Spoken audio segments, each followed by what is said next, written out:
Hi friends, இன்றைக்கி பிரம்ம முகூர்த்த பூஜையோட டே 18 காலையில் 4:45 எல்லாமே ரெடி பண்ணிட்டேன். பூ மட்டும் கட் பண்ணி சாமிக்கு வைக்க வேண்டியதாக பாக்கி. போன வாரம் வாங்கிட்டு வந்த பூ இன்னமும் இருக்குது. கொஞ்சம் கொஞ்சமாக கட் பண்ணி சாமிக்கு வச்சிட்ருக்கேன். இன்னும் இவ்வளோ பூ இருக்குது. இன்னும் 2 நாளைக்கு வரும்னு நினைக்கிறேன். இது காலியான பிறகு புதுசாக போய் வாங்கிட்டு கட்டி வச்சுக்க வேண்டியதான்.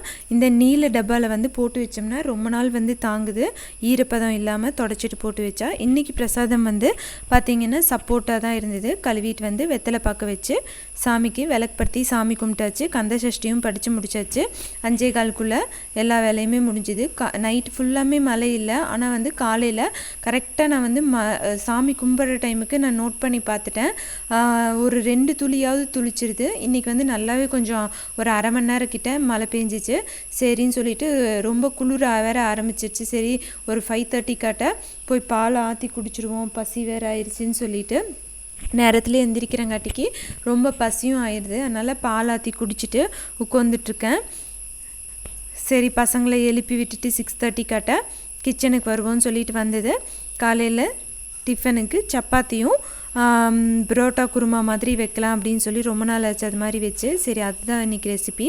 மார்னிங் பிரேக்ஃபாஸ்ட்டுக்கு புளி காலி ஆயிடுச்சு, கரைச்சி வச்சது. சரி, இன்றைக்கி கொஞ்சம் நிறையா ஊற வச்சு இந்த வாரத்துக்கு தேவையான அளவு கரைச்சிக்கலான்னு சொல்லி ஊற வச்சாச்சு. தேங்காய் ஒரு அரை மூடியில் 3/4 அளவுக்கு எடுத்திருக்கேன். 4 வரமிளகா, 2 கை அளவுக்கு பொட்டுக்கடலை, 1 கை அளவுக்கு நடக்கடலை, கொஞ்சம் சோம்பு, பட்டை, கிராம்பு, கல்பாசி, இது எல்லாமே கொஞ்சம் கொஞ்சமாக. கல்பாசி நிறைய போடக்கூடாது. ஒரே ஒரு இனுக்கு மட்டும் போட்டால் போதும். கடாய் சூடானதையும் எண்ணெய் ஊற்றி கடுகு, பட்டை, கிராம்பு, அதே மாதிரி கல்பாசி ஒரு துண்டு மட்டும் போட்டு தாளிச்சிக்கலாம். வெங்காயம், பச்சை மிளகா, கருவேப்பிலை, இது எல்லாமே தாளித்த பிறகு நான் தக்காளியை அரைச்சி ஊற்றிடுவேன். 1க்கு 2 அரைச்சி ஊற்றிடுவேன். அப்போ நல்லா பிளெண்ட் ஆகி வந்துடும். குழம்பும் திக் கன்சிஸ்டன்சியாக வரும். இல்லைன்னா தக்காளியை தனியாக பொறுக்கி வச்சுட்ருப்பாங்க. இப்போ நல்லா கலந்து விட்டாச்சு. உப்பு கொஞ்சம் போட்டுட்டு நம்ம தேங்காய் அரைச்சி வச்ச பேஸ்ட் இருக்குல்ல, அதையும் ஊற்றி நல்லா கிளறிக்கலாம். இதில் காயெல்லாம் போட்டிங்கன்னா டிட்டோ அதே மாதிரியே இருக்கும் கடையில் வாங்குற மாதிரி. நான் முந்தின நாள் தான் வெஜிடபிள்ஸ் எல்லாம் போட்டு குருமா வச்சேன். அதனால் இது எம்டி குருமாவாக வச்சிடலான்னு சொல்லிட்டு டிசைட் பண்ணி காய் எதுவுமே போடல. கடைசி உருளைக்கிழங்கு போட்டாலும் கூட டேஸ்ட்டாக இருக்கும். மஞ்சத்தூள் கொஞ்சம் போட்டுக்கோங்க. இந்த ஸ்டேஜில் உப்பு காரம் எல்லாம் பார்த்துட்டு, காரம் பத்தலைன்னா கொஞ்சம் வரமிளகாத்தூள் போடலாம். எனக்கு கரெக்டாக இருந்தது. அதனால் மஞ்சத்தூள் மட்டும் போட்டு நல்லா தலபுலான்னு கொதிக்க வச்சு கொத்தமல்லி இலை போட்டு இறக்கியாச்சு. பசங்க டிஃபனுக்கும் இதே குழம்பே தான் வேணும்னு சொல்லிட்டாங்க. அதனால் சப்பாத்தி பேக் பண்ணியாச்சு.